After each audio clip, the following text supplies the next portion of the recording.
And it goes even deeper than just your grandfather and your grandmother, right? So can you tell us a little bit about the Bates sisters? Yeah, so again, my grandmother, Shirley Bates, she was the youngest of three sisters from Kansas City, Missouri.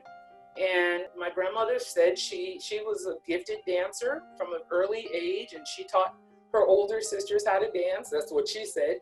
In 1937, Gwendolyn Bates followed her older sister Dolores's footsteps and joined Claxton's Showboat Revue. She was a real knockout when it came to legs, looks, and spirit, and she had dance moves like Josephine Baker, which quickly caught Claxton's eye.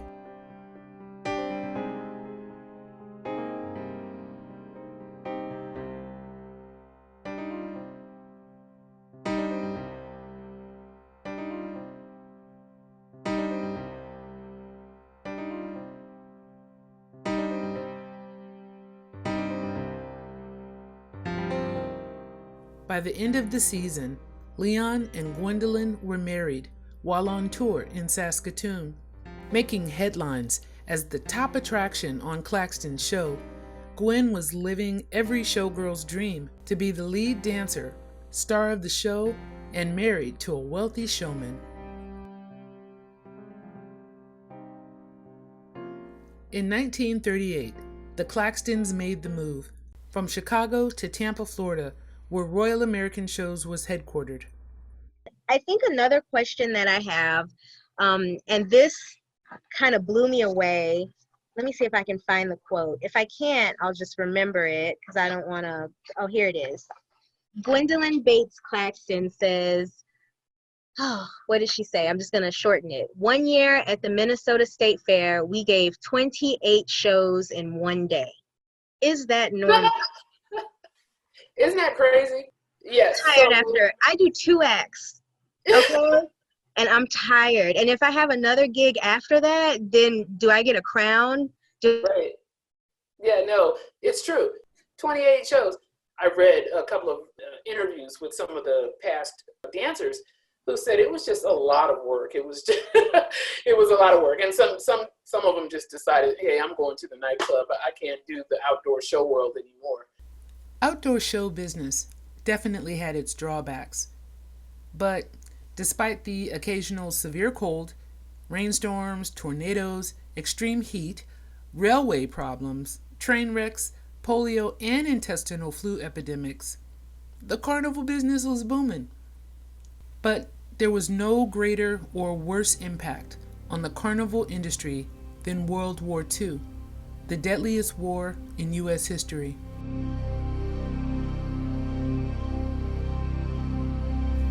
By 1941, Royal American Shows had faced drafts, manpower shortages, state fair cancellations, and cutbacks. But the carnival performers kept their upbeat styles to help civilians forget for a while, and military men take their minds off war news.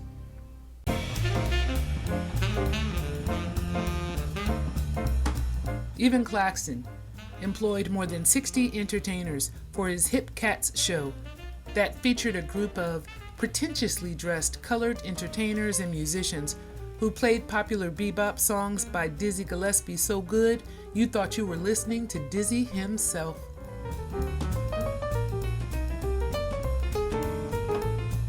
And then that would be the end of that particular time for the ballet. Then we'd go back into the tent and go to the dressing rooms. The band would get up on the stage, and then after the band made the entrance sound music, then the opening numbers come in.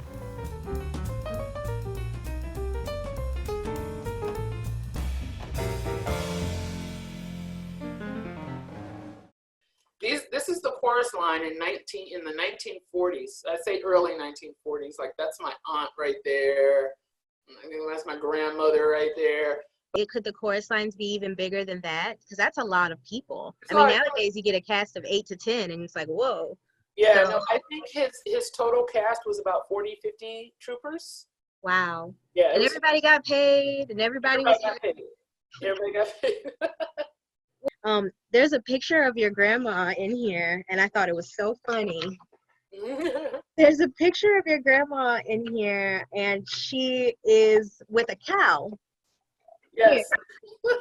So I thought about all of the crazy things that burlesquers have as props.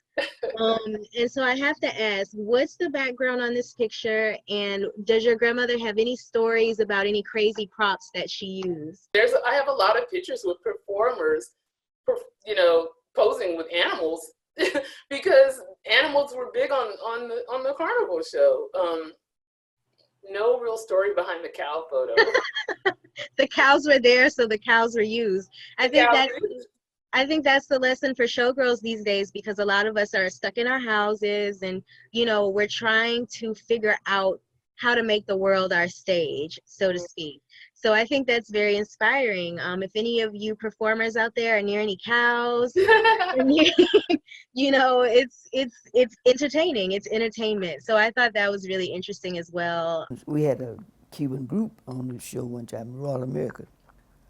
Leon had some guys that were from Cuba, and it was an act, and I used to love to dance with them. And I learned a lot of stuff from them. And we had a Cuban girl out there, but she couldn't dance. She could dance, but she wasn't, I could beat her. And the boys would want me to work with them. So I would, and I enjoyed it. It taught me a lot.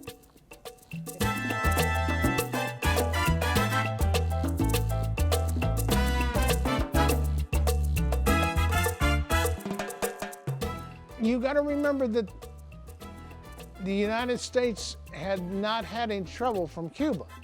Castro hadn't taken over yet. Cuba was wide open.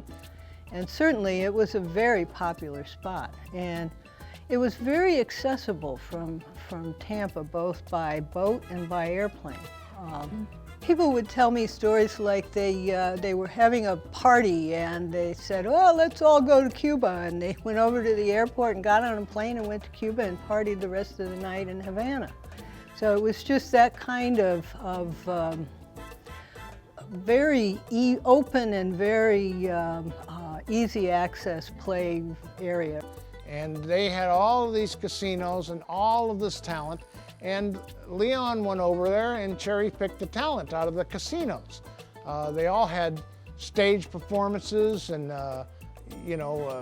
big burlesque shows. And he was smart enough to go over there and see who the best was and incorporate them into his acts. The only attraction on the circuit featuring Black and Cuban performers, Claxton's new show had a unique and identifiable sound, look, and feel that no other show had on the Midway. The name Harlem in Havana would replace Cuban Rum Boogie in 1946, a name that would remain for more than 15 years.